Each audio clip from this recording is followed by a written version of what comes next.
तो guys venom the last dance की ending और पोस्ट क्रेडिट सीन्स को स्पाइडरमैन 4 के लिए सेट कर दिया गया है। और अगर आपने रिसेंटली रूमर्स देखे हो तो नल और वेनम स्पाइडरमैन 4 में अपीयर होने वाले हैं। एंड टॉम हॉलैंड ने भी अपने रिसेंट इंटरव्यू में कहा है कि उन्होंने मूवी का ड्राफ्ट देखा है और वो अब भी स्क्रिप्ट के ऊपर काम कर रहे हैं। लेकिन उन्होंने ये भी कहा है कि मूवी का जो आइडिया है वो बहुत ज्यादा क्रेजी है। ये कुछ ऐसा है जो उन्होंने पहले कभी नहीं किया है।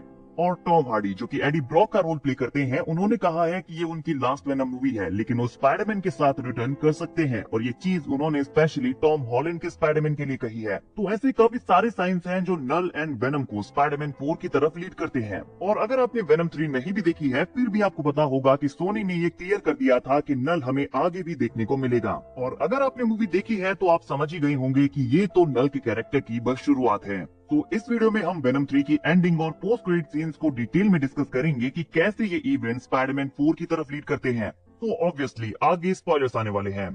तो मूवी की एंडिंग में वेनम खुद को सैक्रिफाइस कर देता है, लेकिन पोस्ट क्रेडिट सीन में हमें ऐसा दिखाने की कोशिश की गई है कि वेनम यहाँ पर अब भी जिंदा है। बट एडी और ऑडियंस वेनम की डेथ के बाद जितनी कंसर्न है, इस मोमेंट के लिए वेनम द सिम्बियोट मर चुका है। एडी यहाँ पर जिंदा बच जाता है और वो न्यूयॉर्क में स्टैच्यू ऑफ लिबर्टी को देखने जाता है, बिकॉज वेनम ने उससे कहा था कि वो हमेशा से स्टैच्यू ऑफ लिबर्टी देखना चाहता है। इनफैक्ट ये एक बहुत ही टचिंग और इमोशनल मोमेंट था जब वेनम खुद को सैक्रिफाइस करने से पहले कहता है कि मुझे स्टैच्यू ऑफ लिबर्टी देखना था। इसीलिए Eddie Brock statue of liberty देखने के लिए न्यूयॉर्क जाता है और कहता है कि मैं तुम्हें कभी नहीं भूलूंगा बड़ी। और यहाँ पर चीजें इंटरेस्टिंग होना शुरू हो जाती हैं। इस मूवी की स्टार्टिंग में Venom let there be Carnage के post credit scene and Spiderman no way home के पोस्ट क्रेडिट सीन में उन्होंने कुछ रूल स्टैब्लिश किए हैं। पहले तो यहाँ नो वे होम के पोस्ट क्रेडिट सीन को स्टैब्लिश करके ये एड्रेस किया जाता है कि ये दो अलग अलग यूनिवर्सेस हैं। सो टेक्निकली वेनम सिम्बियोट का एक पीस एमसीयू में भी एग्जिस्ट करता है, जो कि एक काफी बड़ा सेटअप है, बिकॉज ये पीस एडी ब्रॉक से दोबारा रियूनाइट हो सकता है जब एडी ब्रॉक एमसीयू में जाएगा, बिकॉज एडी को मूवी के एंड में न्यूयॉर्क में दिखाया गया है।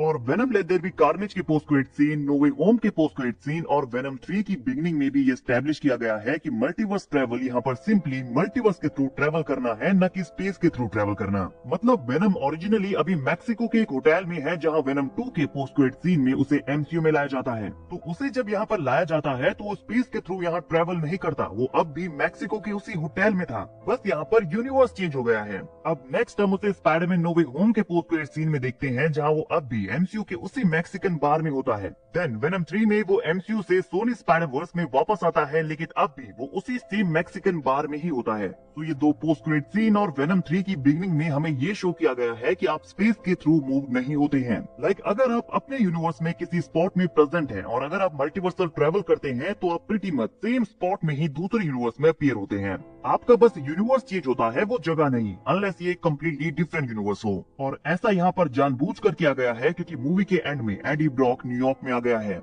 और पीटर पार्कर हमारा स्पाइडरमैन भी एमसीयू में न्यूयॉर्क में ही रहता है। तो जो रूल सोनी ऑलरेडी स्टैब्लिश कर चुका है, उनके अकॉर्डिंग अगर इंकर्जन स्टार्ट होते हैं, यहाँ पर सोनी और एमसीयू आपस में क्रॉसओवर करते हैं, तो वेनम भी न्यूयॉर्क में होगा। लाइक अगर एडी किसी तरह से एमसीयू में ट्रांसफर हो जाता है तो वो न्यूयॉर्क में ट्रांसफर होगा, बिकॉज सोनी स्पाइडरवर्स में वो अभी न्यूयॉर्क में ही है। तो आई थिंक टॉम हार्डी के एडी ब्रॉक को एमसीयू में लाने के लिए ये एक काफी बड़ा सेटअप है, बिकॉज हम जानते हैं कि मल्टीवर्स कोलैप्स होने वाला है और सीक्रेट वॉर्स में हमारे पास सिर्फ एक यूनिवर्स होगा, बल्कि पूरा मल्टीवर्स डिस्ट्रॉय हो जाएगा और हमारे पास ओनली बैटल वर्ल्ड बचेगा। तो एक टाइम पर सोनी स्पाइडरवर्स और एमसीयू भी एक दूसरे से फ्यूज करेंगे। लाइक हम ऑलरेडी जानते हैं कि डेडपूल एंड वुल्वरीन का फॉक्स यूनिवर्स भी एक पॉइंट पर एमसीयू में आने वाला है। तो आई एम अज्यूमिंग कि यही सेम चीज यहाँ पर एडी ब्रॉक के साथ भी होगी। मुझे नहीं लगता कि मैडम वेब और मॉर्बियस जैसे कैरेक्टर एमसीयू को ज्वाइन करेंगे, लेकिन अगर सोनी वेनम को एमसीयू में नहीं लाता है तो ये एक बहुत बड़ी मिस अपॉर्चुनिटी होगी। नाउ वेनम को वापस लाने के दो तरीके हैं। पहला वो जो हमें सेकंड पोस्ट क्रेडिट सीन में दिखाया गया था, जहां बारटेंडर एरिया 51 के डिस्ट्रॉयड रबल में बाहर आता है। वो यहाँ टोटली कंफ्यूज था, बट इस पोस्ट क्रेडिट सीन का रियल पॉइंट था वो कॉकरोच, जो यहाँ ब्लैक सिम्बियोट की तरह अपीयर होता है। लाइक वो वेनम के साथ ऑलरेडी बॉन्ड बना चुका है और ये काफी इंटेंशनल था, बिकॉज मूवी के बीच में डॉक्टर पेन कहती है कि कॉकरोचेस 200 मिलियन ईयर्स ओल्ड है और वो कुछ भी सर्वाइव कर सकते हैं।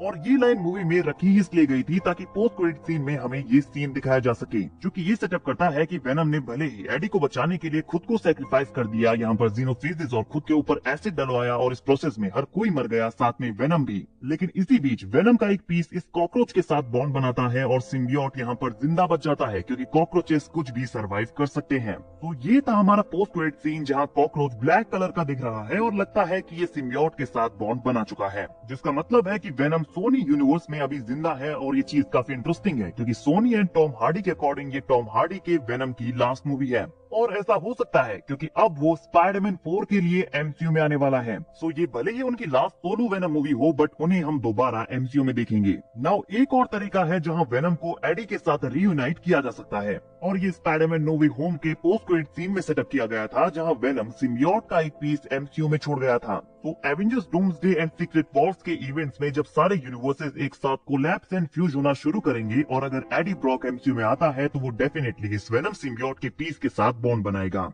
और ये भी वेनम ही होगा, क्योंकि ऑब्वियसली वो वेनम का पार्ट है और वो जानता है कि एडी कौन है, तो वो एडी को भी सेंस कर सकता है। गाइस, एक और थ्योरी है जो ये इंडिकेट करती है कि स्पाइडरमैन 4 में स्पाइडरमैन मरने वाला है, जिसके बाद वेनम उसे सेव करेगा और यहाँ दोनों मिलकर कोडेक्स फॉर्म करेंगे, जैसा कि वेनम 3 में एडी और वेनम ने किया था। कोडेक्स बेसिकली तब क्रिएट होता है जब सिम्बियोट अपने होस्ट को मरने के बाद जिंदा कर देता है, और यहाँ पर सिम्बियोट और होस्ट के बीच एक कोडेक्स फॉर्म होता है, और नल को खुद को प्रिजन से फ्री करने के लिए इस कोडेक्स की जरूरत है।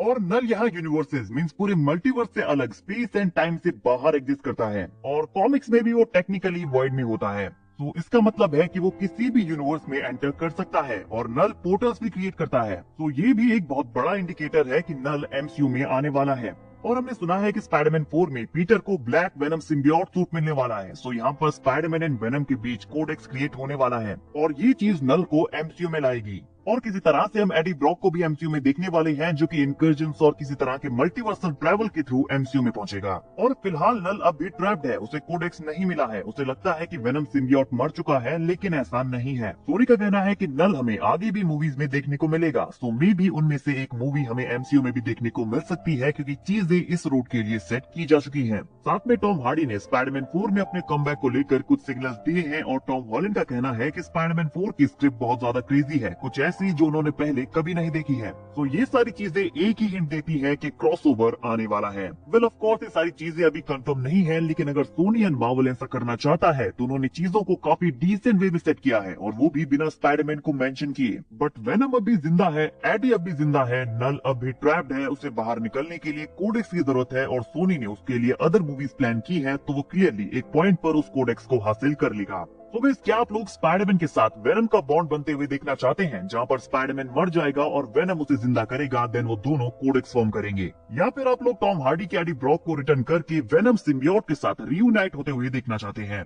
या फिर आपको ये सब कुछ देखना है? क्योंकि ऐसा हो सकता है, वेनम फिलहाल दोनों यूनिवर्स में एग्जिस्ट करता है। सोनी स्पाइडरवर्स का वेनम एडी के साथ फिर से बॉन्ड बनाएगा, और अर्थ 616 का वेनम टॉम हॉलैंड के स्पाइडरमैन के साथ बॉन्ड बनाएगा, जिसके बाद टॉम हार्डी का वेनम एमसीयू में जाएगा और स्पाइडरमैन के वेनम के साथ मिलकर नल के अगेंस्ट फाइट करेगा। तो ये सब कुछ पॉसिबल है, और अगर ऐसा होता है तो स्पाइडरमैन 4 एक बहुत बड़ी एंड क्रेजी मूवी होने वाली है। गाइस, आपका इस बारे में क्या कहना है कमेंट करके जरूर बताइए। एंड वीडियो अगर अच्छी लगी हो तो वीडियो को लाइक और चैनल को सब्सक्राइब करना ना भूलें, बिकॉज मार्वल रिलेटेड अपडेट्स हम डेली लाते रहते हैं।